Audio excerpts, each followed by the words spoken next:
They thought they knew their child. Every parent believes that, until the walls of the house start whispering differently. It was an ordinary evening in a quiet American suburb. The television hummed, dishes clattered in the sink, and the father went upstairs to grab something from his son's room. But when he bent down, when his hand brushed the dust along the edge of the bedframe, his fingers caught on something he could not explain. A folded sheet of paper, brittle with age, wedged into the shadows where no child should ever be reaching. He pulled it free, expecting homework, maybe a lost drawing. Instead, what he held in his hand was not written by a child at all. The handwriting was too jagged, too deliberate, and the words would echo in that family forever. The paper was not a letter but a confession, names, dates, and a warning. He never left this house. That's what it said. The boy was asleep down the hall, but suddenly the parents realized they weren't only raising their son. Something else had been here with them all along.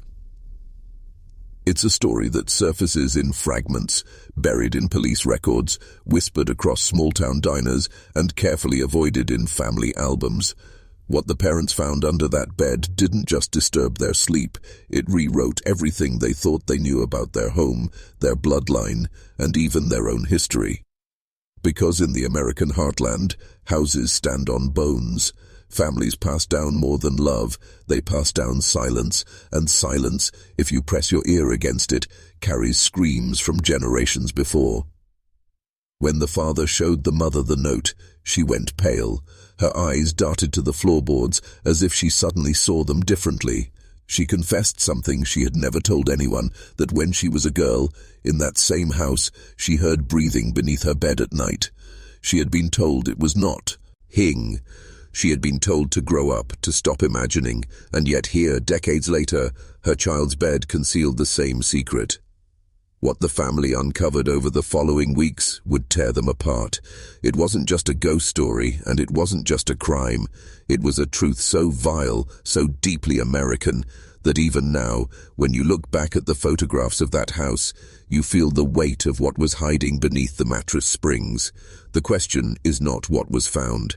The question is, who put it there and why were the parents never supposed to know? The discovery did not end with that single paper. That night, unable to sleep, the father returned to the room. He shone a flashlight under the bed frame past the dust and forgotten toys, and saw something strange pressed flat against the wooden slats above the carpet. A leather-bound book, warped with age, its spine cracked as though it had been pried open countless times. He pulled it out, hands trembling, and opened it on the floor. Inside were no drawings, no stories, no childish secrets. These were records, carefully written observations of the family who lived there before them. Dates stretched back to the early 1900s, each page describing children born in the house, the illnesses they suffered, the strange deformities that marked their faces. Some entries carried photographs, sepia-toned, stiffly posed portraits of wide-eyed children whose features betrayed something deeply unsettling. Sunken jaws, twisted lips, eyes that failed to look the same way. Each caption was a name, followed by a short, brutal note. Did not live past winter. Kept inside, no visitors. Buried without service. The parents stared in horror. This wasn't a diary. This was a ledger, a family record not meant for the world beyond their blood. And somehow, it had been hidden under their child's bed. The mother wept, recognizing the names. They weren't strangers. They belonged to her ancestors. She had grown up in that very house, but the stories had been erased, covered over with cheerful lies about farming hardships, about cousins lost to influenza or accidents. But the book told something else, something whispered about whispered unions, about bloodlines kept too close, about a family that chose secrecy over shame. And the boy, asleep just down the hall, carried that same blood. For days the parents wrestled with the decision. Should they tell him? Should they burn the book and protect him from the truth? Or was the truth already written in him, in his nightmares, in the way he sometimes spoke in his sleep, calling out names no one had ever taught him? They began hearing things in the house, a floorboard creaking when no one was walking, the soft scrape of nails beneath the bedframe, and then, one morning, their son was found kneeling on the floor with the book open before him, tracing his finger across the names as if he had known them all along. The silence of generations was breaking, and the house itself seemed to resent it. The parents tried to dismiss it as coincidence, as some unconscious curiosity in their son, but the more they tried to look away, the more the house forced its truth upon them. The boy began to change. He no longer wanted to sleep in his room, yet he refused to explain why. His drawings, once filled with bright colors and cartoon faces, shifted into dark scrawls, crooked figures standing beneath a bed, eyes hollow, mouths stretched in silent screams. He told his mother that at night someone whispered his name from under the mattress, a voice older than any voice he should know. The father confronted him, demanding to know how he found the book. The boy insisted he hadn't. "It was already waiting," he whispered. "It was mine." Those words broke something inside the mother. She returned to the book, reading through the brittle pages, forcing herself deeper into the family's unspoken archive. There she found entries that made her blood run cold, notes not only about deformities or deaths, but about rituals, a repeated phrase: "The bed must remain." Each generation had left behind its own record, each one more detached, more clinical, as if they were documenting livestock rather than children. The bed was not furniture, it was an altar, passed from one generation to the next. That very bed, still in her son's room. One night she woke to the sound of dragging, a weight being pulled across the upstairs floorboards. She rushed to her son's room, but he was fast asleep, the book clutched tight to his chest. The bed, however, had shifted several inches from the wall. The scrape marks in the wood beneath it revealed that this had happened before, again and again, long before they ever moved in. Her husband wanted to leave, sell the house, burn the book, start over. But she knew it was not so simple. The ledger contained a final entry, one that bore her maiden name, written in her grandmother's unmistakable hand. It described her birth, her weight, the color of her eyes, and then a chilling note: "She will return to the house." And now she had, with her son, with the same bed. The truth was undeniable. This was not just a home. It was a cage of blood, designed to keep something alive that should have died a century ago, and it was calling out to the newest child in the bloodline, pulling him into the same cycle his ancestors could never escape. The parents grew desperate. They locked the book away in the attic, swore never to speak of it again, and tried to return to a normal rhythm of life. But silence is fragile, and the house seemed intent on breaking it. Their son grew restless, wandering the halls at night, his feet padding softly across the creaking boards. When they confronted him, his eyes appeared distant, almost unfocused, as if something older was looking out from behind them. One evening, the father returned home to find his son sitting on the stairs, murmuring names in a low chant. They weren't names he could have known, yet each one matched perfectly to those written in the ledger. When asked where he had learned them, the boy simply said, "They're under the bed." The father snapped. He stormed into the room, yanked the frame from the wall, and flipped the mattress over, determined to prove there was nothing there. But what he found was worse than he had imagined. Carved into the underside of the wood, layer upon layer of etched handwriting, were the very same names that filled the book.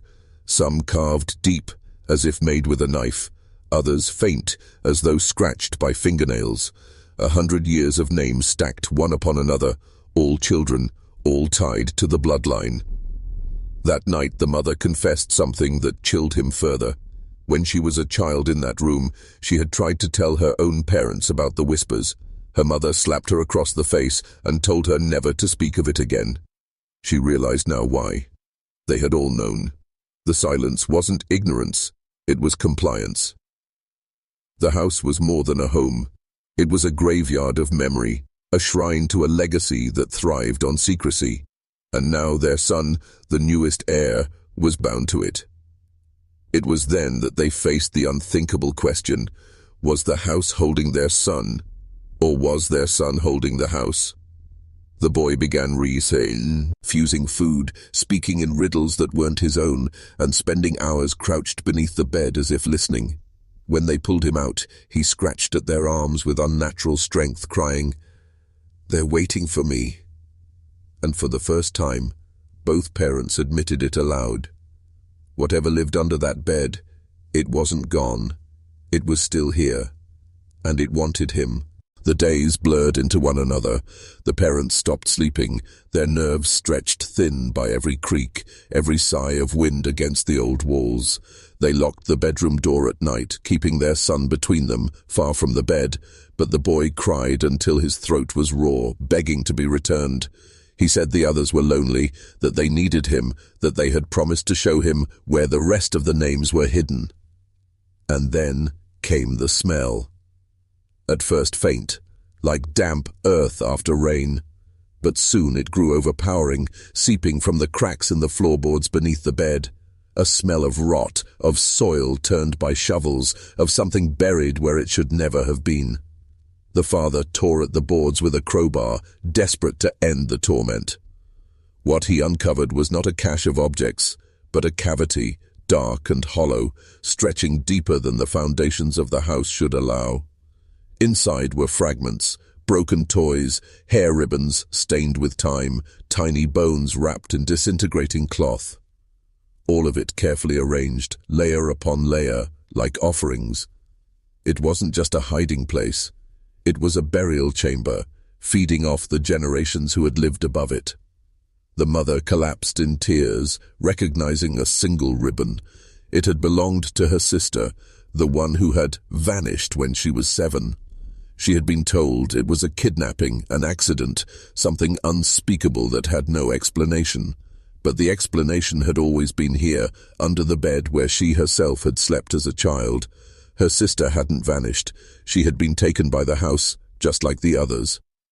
The boy was silent as they uncovered it, his face blank, his eyes cold. He whispered only one sentence, "Now you've let them out." And in that moment, the house seemed to breathe. A draft swept through the hallway, though every window was closed. The boards groaned as though shifties, gnawing under a great weight. The silence was gone, broken. What had been buried no longer wished to remain so. If you're still watching, you're already braver than most. Tell us in the comments, what would you have done if this was your bloodline? Would you run, or would you dig deeper, knowing that some truths will never let you go?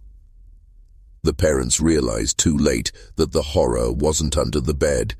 The bed was merely the door, and they had just opened it. After that night, nothing in the house was the same. The parents tried to barricade the room, nailing the door shut, sealing the cracks in the floor, anything to keep whatever they had unleashed from spreading further. But you cannot lock away something that has lived longer than your family, something fed by generations of silence and shame. The boy grew weaker, pale, his skin stretched tight over his bones. He refused to eat, yet his body carried on as if sustained by something else entirely. At night, they would wake to find him standing at the bedroom door, eyes wide open, lips moving without sound, as though he was listening to voices they could not hear. The mother searched the ledger again, desperate for answers. Toward the back she found a passage unlike the others, less clinical, more frantic. Written in shaky hand, "The bed does not rest, it remembers. If you take a child from it, it will come for you instead. Do not move it. Do not leave it behind." She realized then what her own parents had done. When she had moved back into the house as an adult, she hadn't just inherited property, she had inherited obligation. Her family had never truly left the bed behind, they had only passed it to her. And now, through her son, the cycle demanded to continue. The father refused to accept it. He dragged the bedframe out into the yard, doused it in gasoline, and set it ablaze beneath the night sky. For a moment, they thought it was over. The flames crackled high, the wood turned black, the carved names blistering in the heat. But then, in the smoke, their son began to scream. He clawed at his chest, as though the fire itself was inside him, as though something bound between the bed and his blood was tearing him apart. The mother tried to pull him close, but he shoved her back with a strength not his own. eyes glowing with something ancient, something that had watched too many generations perish. His voice, layered with tones that were not his, hissed, "You cannot burn memory." And in that instant, the fire died. The bed stood unscathed, blackened but whole, the carved names glowing red like fresh wounds. The father fell to his knees, and the mother understood the truth in her bones. You cannot destroy what was never alive in the first place. The bed was not an object. It was a vessel, a curse carved into wood, sustained by flesh, and it had chosen their son as its next keeper. There was only one path left to consider, though neither parent could speak it aloud.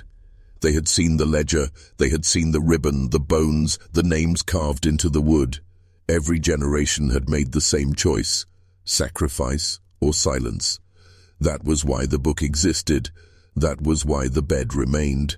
Families had been forced to bury their shame beneath it, to feed the house their own blood, and pretend nothing had happened. The mother began to wonder if her parents had known all along what would happen to her sister. If the screams she remembered in the night had been ignored, not out of disbelief, but out of fear. She realized then that every smile in every family photograph was a mask, a desperate attempt to hide the truth, that they were all servants of the bed. The father, however, grew defiant. He refused to surrender his child to an unspoken curse. He sought priests, historians, even paranormal investigators, but none would step foot in the house. Those who came to the yard and saw the frame through the window grew pale and refused to return his calls. One elderly man told him simply, "If it followed your blood here, it will follow it wherever you run." And so they stopped running. The boy worsened. He spoke less and less, though at night they heard him whispering in perfect unison with voices that weren't present. He scratched the names into his skin, shallow marks along his arms and chest, as if trying to join the carved list beneath the bed. His mother bandaged him, but the scratches always returned by morning. One night, she woke to the sound of laughter, childish, high-pitched, but layered with too many voices. She found her son kneeling beneath the bedframe again, his lips pressed to the floorboards, whispering back. When she tried to pull him away, he turned to her with a look that was not his own. "You don't understand," he said calmly. "I am not the first, and I will not be the last." The truth settled like a weight she could not lift. Her son was already gone. The bed had claimed him, as it had claimed so many before, and now their only choice was whether to continue the silence, or to finally tell the world what had been buried beneath it. But some truths are too monstrous to speak. Some histories are too cursed to survive daylight. And that is why, to this day, the house still stands, the bed still waits, and the family name still lingers in whispers, etched forever into the wood, one generation after another. Because in America, the past is never dead. Sometimes, it's just sleeping under the bed.